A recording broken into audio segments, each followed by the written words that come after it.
வணக்கம் நண்பா. முட்டாள் என்பவன் யார்? இங்கு ஒருவனை முட்டாள் என எதை வைத்து வரையறுக்கிறார்கள்? இக்கேள்வியை நீங்கள் யாரிடம் கேட்டாலும் ஒரு விடயத்தை இலகுவாக கற்றுக்கொள்ள முடியாதவனும் கல்வியில் பின்தங்கியவனுமே முட்டாள் என அவர்கள் கூறுவார்கள். அது உண்மையிலேயே சரியானதா? எண்ணூறுகளில் ஜெர்மனியில் ஒரு குழந்தை பிறந்தது. அக்குழந்தை பாடசாலை கல்வியின் மிகவும் பின்தங்கிய நிலையிலேயே இருந்தது. ஆசிரியர்களிடம் எதற்கு உதவாத முட்டாள் என திட்டு வாங்கி கொண்டிருந்தது. அக்குழந்தை யார் தெரியுமா? மனித வரலாற்றில் தோன்றிய மிகச்சிறந்த விஞ்ஞானிகளுள் ஒருவரான ஆல்பர்ட் ஐன்ஸ்டைன். இன்று மேதைகளுக்கு முன்னோடியாக நாம் கூறும் ஐன்ஸ்டைனை ஒரு காலத்தில் இவ்வுலகம் முட்டாள் என கூறியிருக்கிறது என்றால் அது உங்களையும் என்னையும் முட்டாள் என கூறுவதில் எந்த ஆச்சரியமும் இல்லை. அதை நாம் கண்டுகொள்ள தேவையும் இல்லை. நமது பாடசாலையில் ஒருபோதும் விஞ்ஞானிகளையும் மேதைகளையும் உருவாக்க ஆரம்பிக்கப்படவில்லை.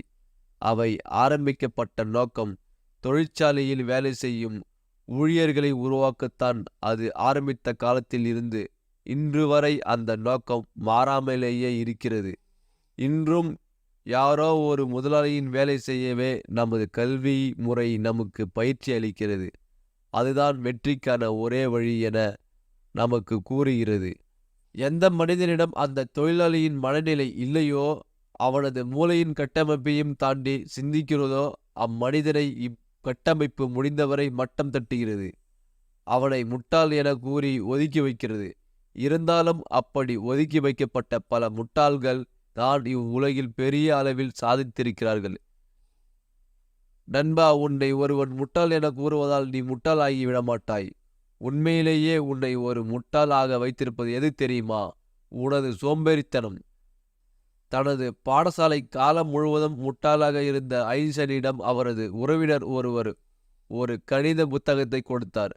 அப்புத்தகத்தை படித்த கணமே ஐன்ஸ்டைன் தனது உண்மையான ஆர்வத்தை உணர்ந்து கொண்டார். கணிதமும் இயற்பியலும் தான் தனது வெற்றிக்கான பாதை என அவர் அறிந்து கொண்டார். அவற்றை தொடர்ந்து கற்றுக்கொண்டு பல ஆய்வுகளை செய்து ஓர் மேதையாக மாறினார். இன்று ஐன்ஸ்டைனை யாரும் முட்டாள் என கூறுவதில்லை. ஏனெனில் அவர் இவ்வுலகுக்கு உருவாக்கி தந்த கோட்பாடுகள் அனைத்தும் அவர் எப்படிப்பட்ட மேதை என்பதை ஏற்கனவே இங்கு நிரூபித்து விட்டன.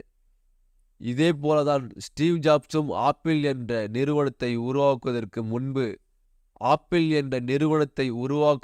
முன்பு வரை அவர் எதற்கும் உதவாத ஒரு முட்டாளாகவே இருந்தார். முட்டாளாகவே நடத்தப்பட்டார். ஆனால் இன்று அவர் எப்படிப்பட்ட மார்க்கெட்டிங் மேதை என்பதை அவர் உருவாக்கிய ஆப்பிள் நிறுவனம் இவ்வுலகிற்கு கூறிக்கொண்டிருக்கிறது. நண்பா, இவர்களைப் போலதான் நீயும்.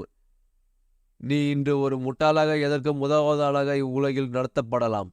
ஆனால் என்று நீ ஒரு வெற்றியாளனாக மாறுகிறாயோ, அன்று உண்மையிலேயே நீ யார் என்பதை உனது வெற்றியும் இவ்வுலகிற்கு கூறுமானால், வெற்றியாளனாக நீ மாறுவதிலிருந்து உன்னை தடுப்பது உனது சோம்பேறித்தனம். ஐன்ஸ்டைனுக்கு கணிதம் போல, ஸ்டீவ் ஜாப்ஸுக்கு ஆப்பிள் போல, நிச்சயம் உனக்குமான ஏதோ ஒரு துறை இருக்கும். உனது வெற்றிக்காக உன்னிடம் ஒரு திட்டம் இருக்குமானால் அத்திட்டத்தை அமலாக்க நீ சோம்பேறித்தனம் கொள்கிறாய். உனது கனவுகளுக்காக கடினமாக உழைப்பதற்கு பதிலாக அந்த நேரத்தில் ஒரு படத்தையோ கிரிக்கெட்டையோ பார்க்க விரும்புகிறாய். அந்த சோம்பேறித்தனமே உன்னை தோற்கடித்து உன்னை ஒரு நிரந்தர முட்டாளாக மாற்றி இவ்வுலகில் அவமானப்பட வைக்கிறது. அதை நீ மாற்ற விரும்பினால் உனது சோம்பேறித்தனத்தை தூக்கி தூர வீசிவிட்டு உனது கனவுகளுக்காக களத்தில் இறங்கி கடினமாக உழைக்கத் தொடங்கு.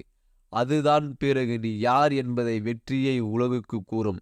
நண்பா, இந்த வீடியோ உங்களுக்கு பிடிச்சிருந்தால் லைக் பண்ணுங்க, சப்ஸ்கிரைப் பண்ணுங்க, கமெண்ட் பண்ணுங்க. சப்ஸ்கிரைப் பண்ணதுக்கு மிக்க நன்றி நண்பா.